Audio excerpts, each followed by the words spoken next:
Nous sommes ravis de vous accueillir dans le cadre de Parole de Pro, nouveau format proposé par le Cariforef Occitanie. Parole de Pro donne la parole aux professionnels pour présenter des projets, des expérimentations et actions innovantes pour mieux appréhender les nouveaux enjeux de la formation qui ont transformé de manière significative l'écosystème de la formation. Cette collection de visioconférences flash permet de découvrir des initiatives innovantes et des bonnes pratiques menées en Occitanie et de proposer un autre regard sur vos pratiques. Aujourd'hui, c'est Bénédicte Diez qui est responsable projet et partenariat, référent apprentissage au sein de la délégation régionale de l'OPCO des entreprises de proximité, donc l'OPCO EP, qui va témoigner et nous présenter notamment l'offre d'accompagnement proposée aux entreprises pour faire face aux nouveaux enjeux de transition numérique, transition écologique, mais aussi pour faire face aux nouvelles difficultés de recrutement. Bonjour Bénédicte Diez. Bonjour, merci de m'avoir invité à témoigner aujourd'hui. Alors, avant de rentrer dans le vif du sujet, pouvez-vous, en quelques mots, nous présenter le rôle et l'action de l'OPCO-EP? Oui, avec plaisir. Donc, l'OPCO-EP est l'opérateur de compétences de 402 000 entreprises de l'économie de proximité. Nous accompagnons les entreprises et les salariés de nos branches professionnelles adhérentes pour développer les compétences et l'emploi. Et pour ça, on a deux leviers, la formation professionnelle et l'alternance. Financement de la formation, conseils sur les projets de recrutement, soutien au départ en formation des salariés sont le quotidien de nos 1000 collaborateurs qui sont répartis sur l'ensemble du territoire. Alors maintenant, pouvez-vous nous présenter globalement votre offre d'accompagnement des entreprises, notamment sur le volet de la transition écologique et transition numérique, un peu son origine, ses objectifs? Alors, quelle que soit l'offre qu'on met en place, on va s'appuyer sur les besoins des entreprises. Donc, chaque année, nous interrogeons via nos conseillers en formation qui font des rendez-vous sur l'ensemble de la région Occitanie, plus de 2500 entreprises pour sonder leurs besoins en compétences. On a constaté depuis plusieurs années des besoins grandissants pour faire face aux transitions numériques, à la transition écologique. La crise sanitaire et le conflit avec l'Ukraine ont été des accélérateurs en la matière. On avait donc pour objectif d'apporter des réponses concrètes pour accompagner les entreprises dans ce contexte et pour qu'elles puissent faire face à toutes ces transformations. Avec le soutien de l'ADRETS, on a travaillé à la conception, au déploiement d'une offre de services graduée qui est disponible pour toutes les entreprises d'Occitanie. Cette offre de service, elle va de la sensibilisation des entreprises et des salariés à un accompagnement par des experts pour définir des besoins et pour mettre en œuvre des plans d'action.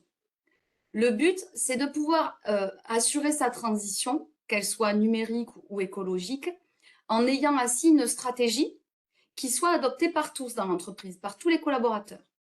Puis, de faire monter ces collaborateurs en compétences sur le sujet et selon un plan d'action, des objectifs qui auront été définis.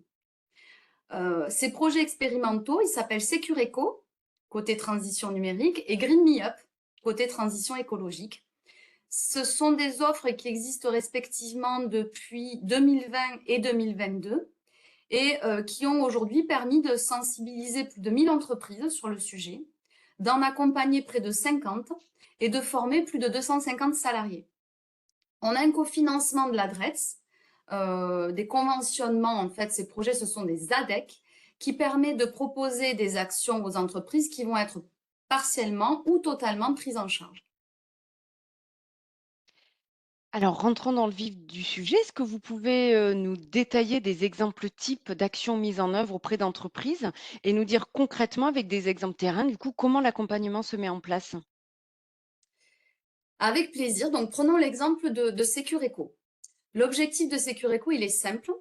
Comment accompagner une entreprise face aux enjeux de transformation numérique, aux risques de cybersécurité, parce que qui dit numérique dit cybersécurité, et on sait c'est un enjeu qui est fort. Et puis, comment accompagner une entreprise pour faire face à une crise, qu'elle soit sanitaire, économique ou autre. Ça, ce sont les objectifs du projet Secureco. On peut prendre par exemple l'exemple d'une charcuterie qu'on a accompagnée, qui est située en Aveyron, qui est une entreprise de 16 salariés, dont la moitié travaille en vente et l'autre moitié en production. En 2022, cette entreprise, via le conseiller en formation de l'OPCO des entreprises de proximité, elle émet le souhait d'avoir un avis justement sur la cybersécurité et sur sa stratégie digitale. Donc, on va lui proposer de travailler avec un consultant qui a été sélectionné par nos soins, par voie de marché public, dans le cadre du projet financé par la DRETS, pour faire un audit flash. Qui dit audit flash dit accompagnement de 1 voire 2 jours. C'est le principe, c'est pour ça que ça s'appelle flash. Ce consultant, il va interviewer l'équipe dirigeante pour analyser l'équipement informatique, l'équipement logiciel de la structure et les pratiques numériques. Et puis, il va restituer des préconisations aux dirigeants et proposer, dans un premier temps, un module de sensibilisation de l'ensemble des collaborateurs de la structure sur les bonnes pratiques informatiques. Vous utilisez du numérique, il faut que vous soyez formés sur les enjeux et les risques. Cette action de sensibilisation, elle va se passer sur une demi-journée en distanciel. Donc, il n'y a pas de déplacement, c'est pas trop énergivore, ça prend pas trop de temps pour la structure. À la sortie, en fin 2022, début 2023, on a une entreprise qui a identifié des besoins, qui veut aller plus loin justement sur le côté de stratégie digitale. Donc, on va lui proposer une formation action en intra-entreprise avec un autre prestataire qui va permettre, si vous voulez, de former notamment une salariée identifiée comme étant la référente numérique pour qu'elle puisse développer ses compétences pour assurer le développement de la présence de l'entreprise sur les réseaux sociaux. Et plus globalement, pour qu'elle puisse travailler sur la dynamique digitale de l'entreprise pour développer la vente par Internet. L'entreprise, elle a déjà un site Internet, elle veut l'optimiser, elle veut le développer. L'idée, c'est de lisser en fait l'activité de l'entreprise sur toute l'année, de sortir d'une activité de production et de vente saisonnière, et du coup de passer d'un chiffre d'affaires de 12 000 euros à un chiffre d'affaires de 50 000 euros en 2023. Donc on voit bien là qu'on a été dans un projet qui a débuté en 2022, même fin 2021, et sur 24 mois, avec d'abord un point d'étape avec les dirigeants, la construction d'une stratégie, l'identification de problématiques, la construction d'un plan d'action, la sensibilisation de tous les collaborateurs sur le sujet, la formation des collaborateurs concernés pour qu'ils puissent monter en compétences, la mise en place d'outils, et puis derrière un développement de l'entreprise et ce souhait de pouvoir finalement transiter numériquement tout en permettant à l'activité d'augmenter finalement. J'ai un autre exemple à vous donner si vous voulez. Un exemple sur le projet Green Me Up cette fois. Donc, c'est un projet qui a pour objectif d'accompagner les entreprises sur la transition écologique. Alors là, on va se projeter au sein d'une micro-crèche de moins de 11 salariés qui est située dans le Tarn. Cette micro-crèche, les dirigeants se disent, j'ai envie de travailler sur ma stratégie commerciale pour pouvoir me différencier de mes concurrents, avec une piste d'idées et une sensibilité forte en fait de l'équipe dirigeante pour le développement durable.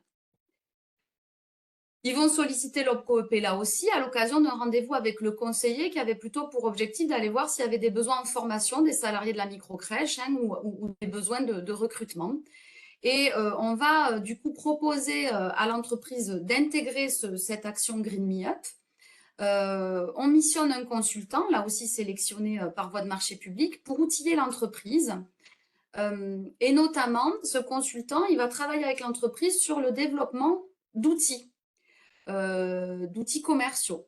Par exemple, un catalogue d'activités pédagogiques pour repenser le lien entre l'enfant et la nature. Donc, on va dire aux parents, regardez, on leur propose telles et telles activités, est-ce que ça peut les intéresser? Est-ce que vous voulez que on les fasse rentrer dans cette activité sur une semaine, une demi-journée, etc. Et on va aussi développer un carnet de liaison entre les parents et la crèche en y insérant des encarts de sensibilisation sur la transition écologique et le développement durable. Donc, il y a des leviers d'action qui vont être mis en œuvre aussi pour essayer de sensibiliser les salariés de l'entreprise pour diminuer l'impact environnemental de l'entreprise en travaillant sur la consommation d'énergie. Comment dans le quotidien, en m'occupant des enfants, je vais pouvoir consommer moins d'eau? Comment je vais pouvoir consommer moins d'électricité? Et puis enfin, sur des actes plus structurants, on va avoir un accompagnement aussi des salariés qui sont en charge des achats, les achats de nourriture, les achats de jouets, à essayer de transiter vers des achats responsables. Donc on va les former pour que quand ils achètent, ils puissent finalement demander aux prestataires de travailler sur du circuit court, regarder quand on achète des jouets, où est-ce qu'ils sont produits, avec quels matériaux, quelle est leur durabilité dans le temps. Et donc, on a là un dirigeant qui a été accompagné là aussi par un consultant pour mettre en place une stratégie. Puis finalement, ça a profité à tous avec une sensibilisation des enfants de la crèche, des parents et une formation des salariés de la microcrèche pour transiter durablement. Alors pour terminer, quelles sont les perspectives que vous pouvez nous partager? Alors, d'abord, on est quand même plutôt content parce que ce sont deux expérimentations qui ont trouvé leur public. On voit qu'elles répondent à des vrais besoins et qu'on est dans le concret. Euh, les entreprises et les salariés qui ont été accompagnés sont satisfaits. On travaille à l'essaimage des enseignements. Le but étant finalement que ça puisse profiter au plus grand nombre. On a une expérimentation qui est cofinancée par la DRETS où on va avoir, si vous voulez, un certain budget pour accompagner un certain nombre d'entreprises. Derrière, comment est-ce qu'on peut faire pour que ça profite après au plus grand nombre? Secureco, par exemple, a donné naissance à un partenariat fécond avec la Gendarmerie nationale où on a maintenant des référents sûreté de la Gendarmerie nationale qui vont pouvoir intervenir en lien avec des mairies auprès de dirigeants ou de salariés de petits commerces. Les commerces qu'on trouve dans les centres-villes, des petites villes qu'on a un petit peu partout en Occitanie, pour les sensibiliser sur des mesures préventives qui visent à protéger leur commerce, protéger leur espace de vente face aux actes de malveillance. Et puis, on a d'autres perspectives. On est en train, par exemple, sur le même principe, avec une offre graduée, je sensibilise, j'accompagne l'entreprise, je forme les salariés. On va accompagner des entreprises là pour faire face aux tensions de recrutement. On se rend compte quand on va voir nos entreprises que on a de plus en plus d'entreprises qui ont du mal à recruter. On a aussi une mobilité croissante des salariés. Les salariés ont tendance à changer de poste. On a parfois dans certains secteurs d'activité du turnover. Et donc, ces entreprises, elles vont devoir adapter leurs pratiques en matière de gestion des ressources humaines.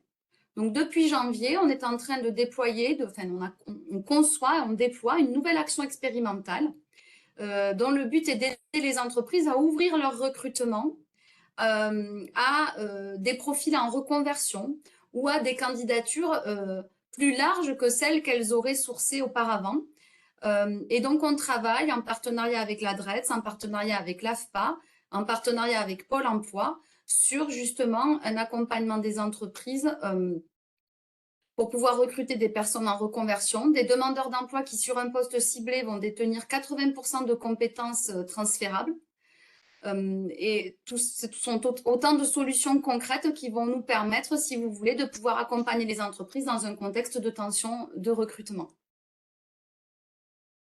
Eh bien, merci Bénédicte Diaz d'avoir partagé ce témoignage. Retrouvez toute la programmation de Parole de Pro et bien plus encore sur notre site internet cariforefoccitanie.fr et on se donne rendez-vous pour le prochain témoignage dans le cadre de Parole de Pro.